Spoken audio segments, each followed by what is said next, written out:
Hey everyone, so there's been a lot of talk recently about top lane, and a lot of people from my streamer list have asked for my input on it. So, I think the most important thing is to first of all go through I'm just gonna fix my answer anyways. What is the ideal situation for top lane? For me, the ideal situation for top lane is it's mainly a 1v1 lane, where the jungler obviously have an influence, but isn't the deciding factor, and it comes down to who plays best, right? And if you play well enough, you get ahead enough, you should be able to 1v2 the enemy top lane and jungler because you're already creating an advantage, right? I think that's how the laning phase should be for the top laner. And then later in the game, obviously, it should be a balanced role that's equally strong to other roles. And then I say that, I'm thinking jungler is one role, mid is one role, bot lane is one role. A lot of people seem to have this idea that bot lane should be two roles because it's AD and support, like they should be stronger than everyone else because they're two people. But I don't necessarily think they should be much stronger than other people due to the fact that they're still getting resources from one lane and there's one guy mainly farming. I know support nowadays gets a lot more gold than they used to, but that's just my opinion on the ideal top lane and the ideal roles in the other lanes. Now, the problem with top lane now is I think it's almost impossible to balance in a really fun way due to how the other roles are right now. So, for example, let's just go over jungle, right?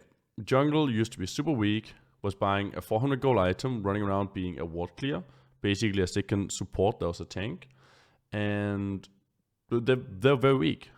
They farmed a lot, they ganked sometimes, and if they ganked, the gank was very, very important. But nowadays, Journals gank all the time, they don't have to farm much, they're super fast at clearing, and generally, then they gank, they're actually as strong or stronger than the lanes. So often you'll see a jungler 1v1 a top laner, for example, or 1v1 a mid laner. But I think the jungler is supposed to be a supported role because a jungler can be all over the map, which means it shouldn't be as strong as our roles, in my opinion, due to the fact that by having the possibility of being all over the map, they're obviously going to be having a much bigger game impact than a top laner who's limited in that regard, for example. Now let's look at the mid laner, for example. I think mid lane is honestly in a pretty good spot, but the reason why so many people are complaining about bruisers not being viable and the problem with mid lane is Sonya's. Imagine you're a bruiser. The biggest counter to a bruiser, a somewhat tanky guy who's not really a tank, that goes into a team fight in the middle of 5 people trying to kill somebody, and the enemy Sonya's, is you're completely useless. Your only job is to kill mid laners and other top lanes perhaps, and then AD carries, right? If the mid laner have a get out of safeguard, as Sonya's is, then your job is kind of nullified, right? And you will get killed in the team fight before the Sonya's out in most cases. And that's the problem why bruisers nowadays are also more tanky. Like if you look at Jax, she's mostly a tank nowadays, right? Like if you look at Kayle, she's super tanky, 3000 health, and all of that stuff. She's a little less tanky than Jax, obviously, but those are the kind of bruisers you see nowadays. You don't see squishier bruisers as much because you actually have to be a tank to function in a team fight nowadays. Then you look at AD carries. You have QSS to protect yourself. You have supports that are so much stronger than they used to be, which means the protection you have is absolutely insane in comparison to what it used to be. So a bruiser going into a team fight is working more as a tank nowadays than somebody who's actually trying to bring down the opponents in those cases, right? Because if you go into a team fight on on an AD carry, you're most of the time just gonna die. So I think there's a problem with those items. I think QSS is super overpowered. I think supports, because they're so strong now, it makes ADs overpowered, and either you have to nerf AD carries to balance that lane, or you have to nerf the power of supports again. I honestly think AD carries are in a fine spot. I don't think they're the problem, aside from QSS being a bit too overpowered. I think the main problem in that case is the supports. Yeah, that's basically what I think about the other roles. Now let's go into the problem with the laning phase and how it's tied into other roles being too strong. So I'm going to bring up a bunch of champions here, just so you guys can see it. And this is, to a big extent, about junglers, but also in team fights it's about mid lane and supports. No, mid lane and AD carries is what we'll talk about, all supports. So for the laning phase, specifically, the problem with top lane right now is you have to almost always have a safe laner, at least at high elo play. Like, sure, there will be games where you don't need to have a safe lane, There will be games where you can play a weaker laner or somebody who's in more difficult situations, as I would say. For example, let's just take a champion I play a lot, Aurelia. She will constantly be in difficult positions because she can't farm the ranged ability. She doesn't have any abilities to escape. Like, sure, she can jump back if you're already past creeps, right? But generally, she doesn't have an escape. So playing Aurelia, you're very vulnerable to ganks.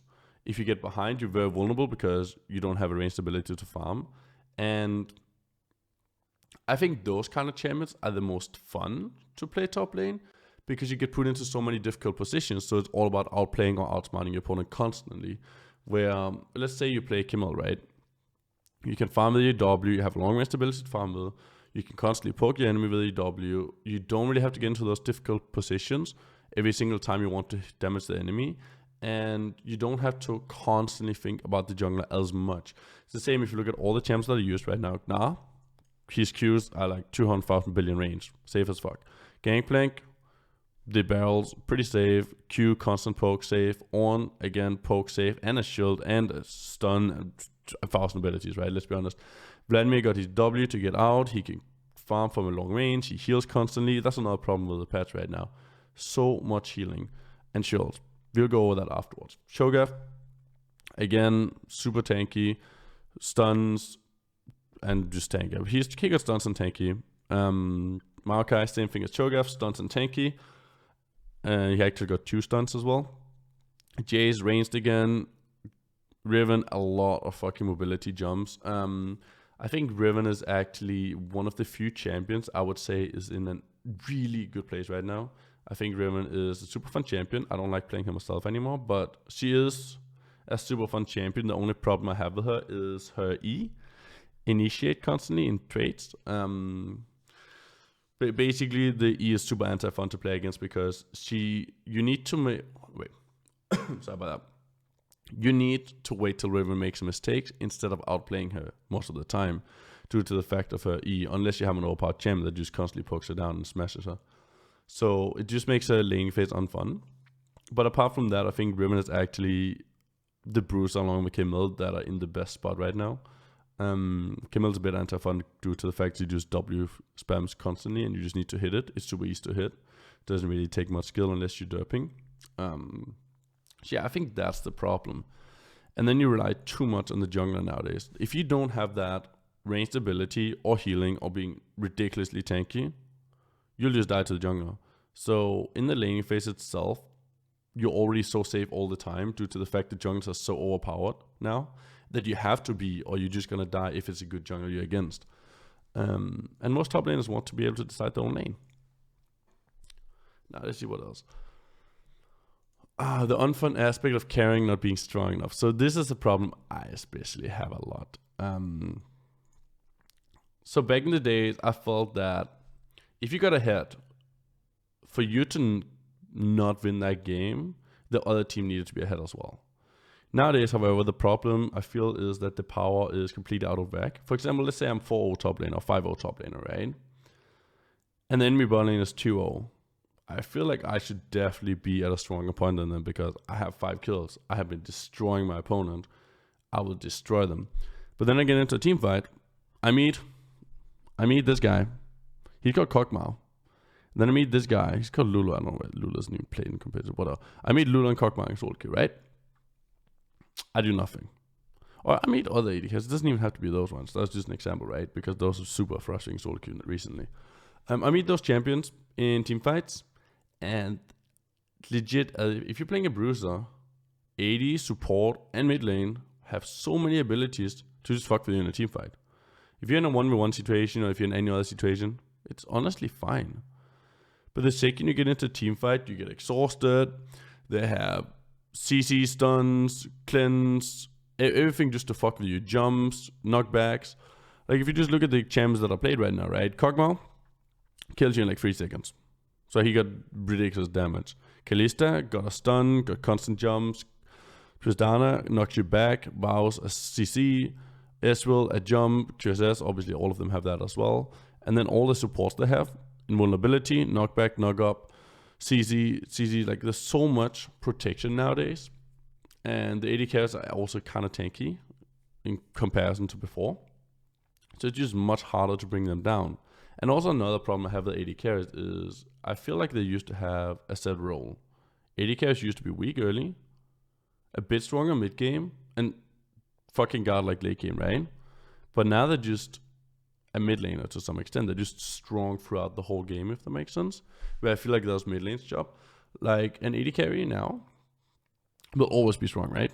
You're in the early game, they're strong as fuck. You're in the mid game, they're strong as fuck. You're in the late game, they're also strong. So it just feels like if you want to play a bruiser, you don't really have a point. There's just no sense. It doesn't make any sense to play this champion. Now, item problems, I think I went over that. QSS and Sonya's is really stupid. It's very anti-bruiser items. I think the best way to fix it is to make a bruiser item that is only supposed to be used on bruisers, not tanks, because that would make it unbalanced. And it would legit just block QSS and Sonya's if you're within 200 range or 250 range or whatever, something like that, right? If you're really close to somebody, it could block those items. That would be a fair fix that's very easy to implement and wouldn't actually change up the game too much and would give bruisers a good role in the game, in my opinion. Because that's the main issue I see, right? There's too much protection for the roles that you're supposed to be fighting against as a bruiser in team fights. Besides team fights, I don't have a problem with bruisers that much, aside from the laning phase. And the laning phase is much harder to fix. Now there's a regeneration and teleport problem. Teleport problem I write in, not because I necessarily think TP is a problem, but because it ties into the regeneration effect, right? Healing effect. So if you look at every single top laner right now, in a competitive, either they're ranged or they have healing. Shields, healing, whatever, shields and healing. So you look at Gnar, you'll be like, wait, but Gnar doesn't have healing. He does have healing. Every time he procs his ultimate, he gets healing thing. And he becomes super tanky. Gangplank. Healing, obviously, is W. Long range with his Q. He's a melee champion that's ranged, you know. He mostly fights at ranged abilities. Ornn, shield, super tanky. Vladimir, healing. Camille. Funny enough, one of the only bruisers that really works at a high level. And why is that? W, long range. W, insane poke like a ranged champion in the laning phase of the Comet. That is legit how she's played. She's played as a ranged poking champion in the laning phase. Sure, she could have a melee abilities and so on, but that is the reason she works. If you nerf the W, she wouldn't work. And that's the thing you skill only once as well, right? Which is so fucking insane. And then it also heals her. So that's why she works, because her laning phase is as safe as the other champions. Now let's go. Cho'Gath, Maokai, healing, ranged, shield, tanky, healing again to some extent. Illaoi is actually a pretty good spot right now, I think. I don't have any problems with Illaoi actually. But just in general, that's the kind of concept you have to have right now in the top lane. You need to be in that style. Sure, there will be an off pick here and there sometimes. There will be something else that you used in competitive. But the main point behind it is that's generally what you need in the lane to actually be in a good spot. Because if you don't have that, it's too easy for the junglers to fuck you over. Which means top lane have now become a very safe place to play instead of a very aggressive, outskilling lane. For example, like one of the most hyped fights that I remember at least ever, and this is not top lane necessarily, but this is League of Legends, right? Is Faker versus Dada. Then they both played Zed. I think it was Dada at least. But they both played Zed, and there was that insane 1v1 outkill. I think a lot of people remember that because it was hyped everywhere. So we talked about all the bad things and why I think on a single game top lane is less fun. And I say single game because that's very important, because overall a lot of people are also saying, oh, top lane is a good spot right now. And why are they saying that? It's very important to understand, because the thing that you see is top lane is very versatile. You can pick a lot of different champions, right? The problem is, I don't think every single time you go into a game it's as fun as it used to be. It's less fun than it used to be because so many of the champions are either safer than before, or you rely on the team to carry, and you're just helping them to carry to some extent. You're almost never the leading force anymore where you used to be, right?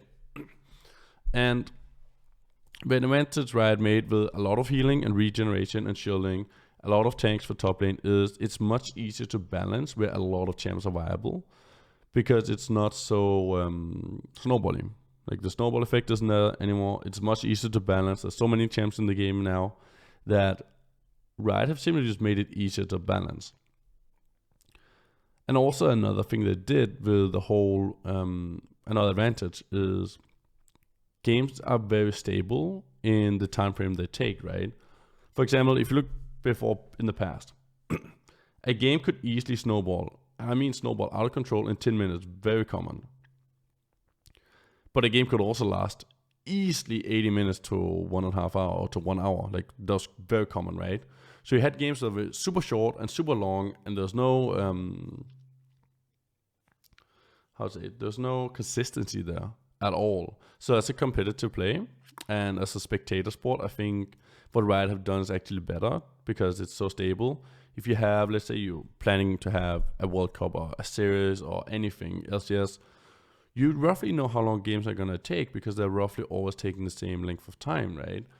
But in the past, it was just completely random, and some days you had to play for 12 hours in tournaments, and other days you just had to stop and then hopefully you'll make it, or you didn't know if you'd even make the whole tournament, and maybe you'd had to reschedule or fix something last second. Like there's a lot of problems with that in the past. I don't know, from tournaments I played in myself. So there's also good things about it. I just think the game overall is less fun due to how Riot changed it. And I do think Riot could make it more fun and less stable. And overall, League of Legends would be in a better spot in that case. Anyways, guys, thanks for watching the video. I hope you enjoyed it. I haven't spent any time editing this or anything, so it's not as clean as it should have been. However, I hope it's still a decent video, and I hope you guys got my points across. And the last thing I will say is, even though I think top lane is in a bad spot, and overall the league balancing right now is in a pretty bad spot, I still enjoy the game, and I think it's a fun game. Like, that's not what I'm saying. What I'm trying to say is simply that it's less fun than I think it should be, and it have been before. Peace out, bros.